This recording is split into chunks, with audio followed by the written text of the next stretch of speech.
Vous écoutez le 3e épisode de l'affaire Arrojo da Silva.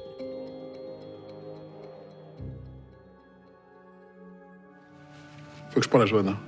Faut que je l'appelle. Vous voulez appeler votre amie là maintenant? C'est pas possible. S'il vous plaît, il faut que je lui parle. Après, je vous dirai tout ce que vous voulez savoir, mais d'abord, il faut que je lui parle à elle. On n'a pas le droit de faire ça en garde à vue, monsieur Arrojo.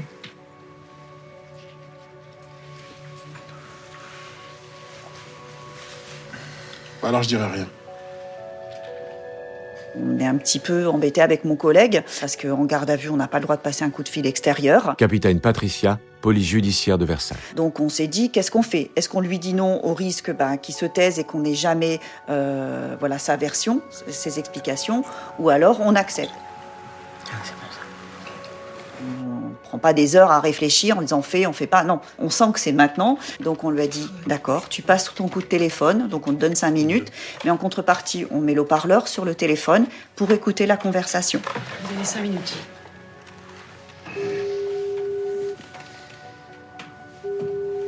Allô?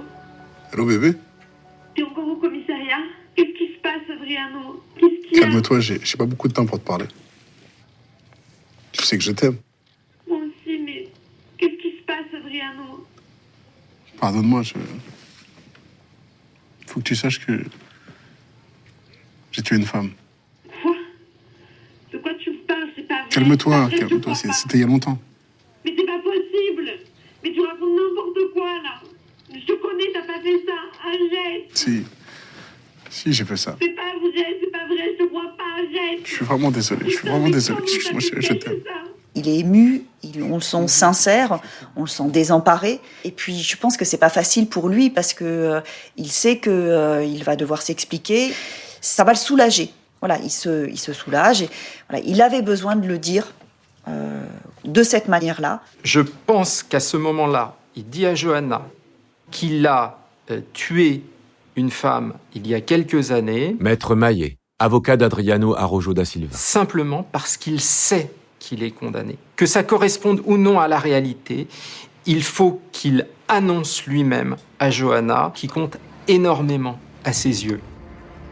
En fin d'après-midi du 2e jour, après plus de 34 heures de garde à vue, le prévenu Arrojo da Silva a avoué son crime, mais il ne l'a fait qu'à sa compagne lors d'une conversation téléphonique autorisée exceptionnellement. La caméra avait été éteinte à sa demande, il n'y a donc aucune trace de cette confession. C'est une sorte de risque à prendre, bien sûr, mais après... Capitaine Patricia. Il était dans un tel état d'esprit que, on lui faisait confiance, on n'avait pas le choix de toute façon.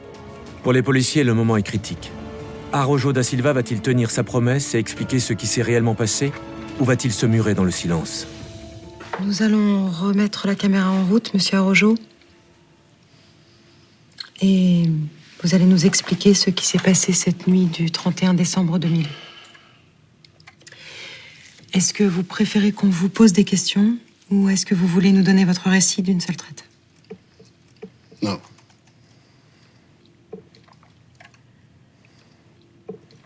Vous refusez de vous expliquer? Je vais tout vous raconter, mais il faudra pas me poser de questions. Très bien. Normalement, nous, on aime bien avoir énormément de détails, sauf que là, on peut pas, parce que on est en fin de garde à vue, parce qu'il est fatigué, et qu'on se dit, si on va trop loin, il va peut-être se bloquer. L'important, c'était que on l'écoute, qu'il s'exprime. Ça s'est passé sur les Champs-Élysées. C'était une nuit exceptionnelle, on allait fêter le Nouvel An. On s'est rencontrés dans la rue, elle m'a trouvé sympa. Elle était seule, j'étais seul. On s'est promenés. Je lui ai expliqué ma situation, je lui ai dit que j'avais 3 enfants, que j'étais célibataire, que j'habitais au Muro, que je travaillais dans l'intérim. Elle m'a dit qu'elle était australienne, qu'elle était en vacances. Elle avait un ordinateur portable, elle allait à Conflans-Sainte-Honorine. Je lui ai proposé de venir chez moi. Elle a accepté, bien sûr.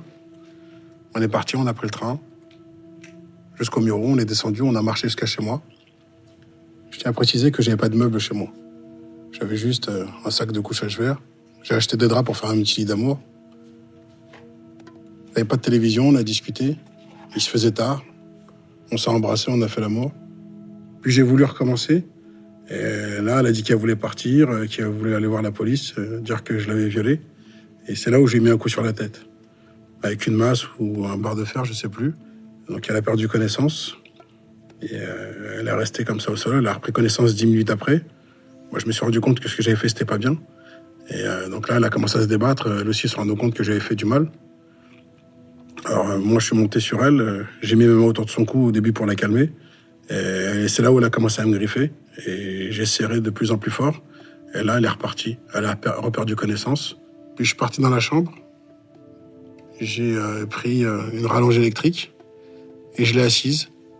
Et j'ai passé la rallonge électrique autour de son cou. Et puis j'ai attaché l'autre bout sur la poignée de la fenêtre. Et je me suis rendu compte que j'étais en train de la tuer. J'ai voulu appeler les secours, donc je l'ai emmenée à la salle de bain. J'ai voulu la laver. Il y avait plein de sang. Ensuite, j'ai paniqué, je savais pas trop quoi faire.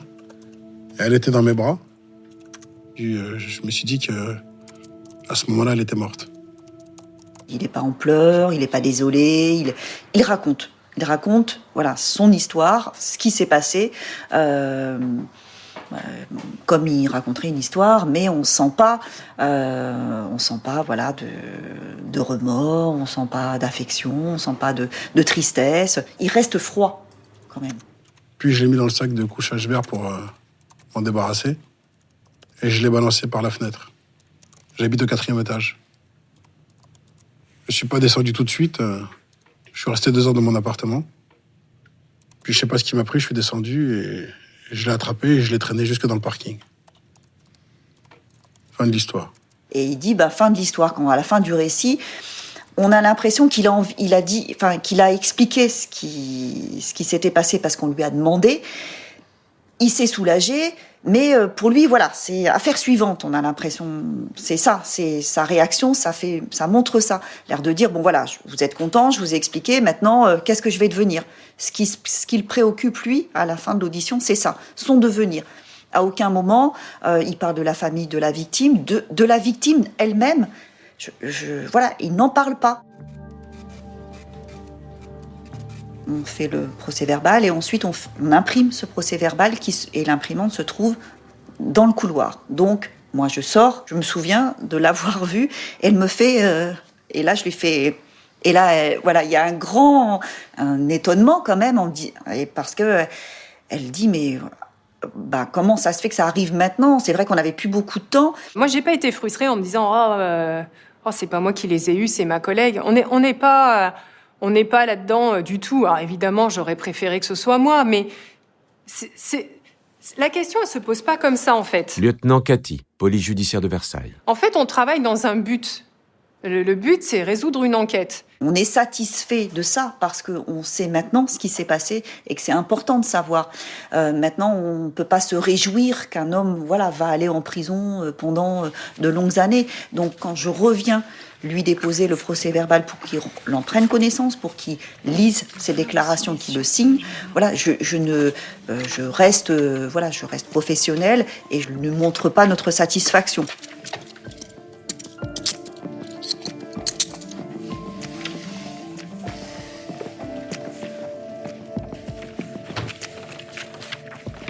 C'était pour nous important d'avoir ces aveux pour la procédure, bien sûr, voilà, pour nous, parce que c'est notre métier, aussi pour la famille de la victime, pour comprendre ce qui s'est passé, et parce qu'il n'y a que lui qui pouvait nous dire ce qui s'était réellement passé. Il n'y a que l'auteur, que le criminel qui peut dire, effectivement, nous donner des éléments qu'on n'avait pas, et puis pour comprendre la scène de crime. 3 mois plus tard, Adriano Araujo da Silva revient sur ses aveux devant le juge d'instruction. Il s'est rétracté en invoquant le fait qu'il aurait subi des pressions lors de sa garde à vue, ce qui est une aberration totale. Parce qu'au final, quand on fait le point sur 48 heures de garde à vue, je suis même pas certaine qu'il ait passé 8 heures en audition. Donc c'est rien du tout. Qu'il se soit rétracté, quelque part, c'est pas surprenant. C'est aussi une tactique de défense.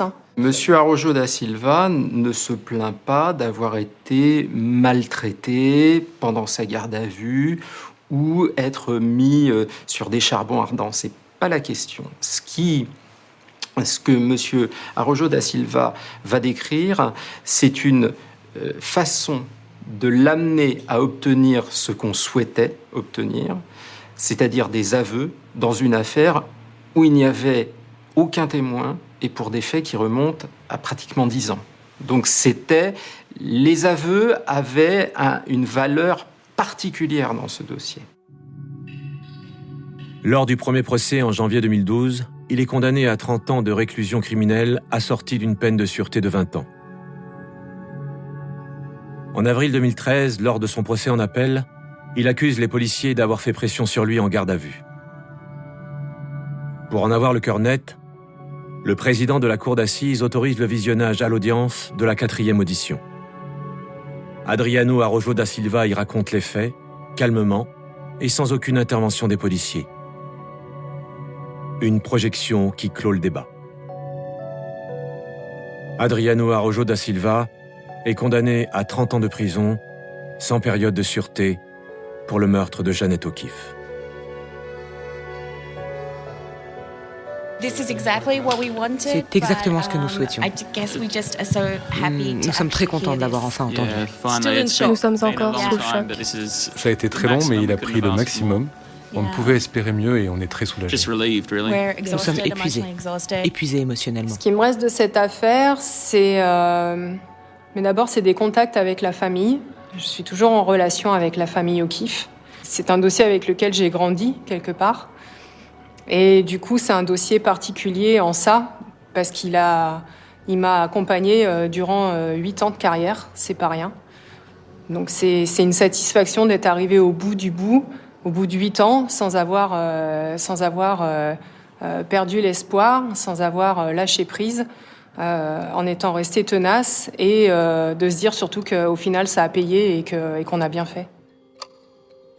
Aujourd'hui, du fond de sa cellule, Araújo da Silva continue de clamer son innocence.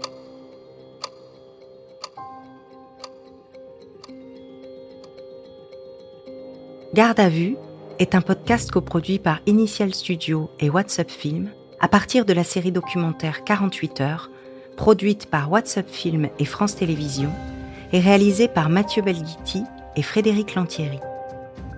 Production exécutive du podcast, Initial Studio. Production éditoriale, Sarah Koskiewicz et Mandy Lebourg. Montage, Camille Legras.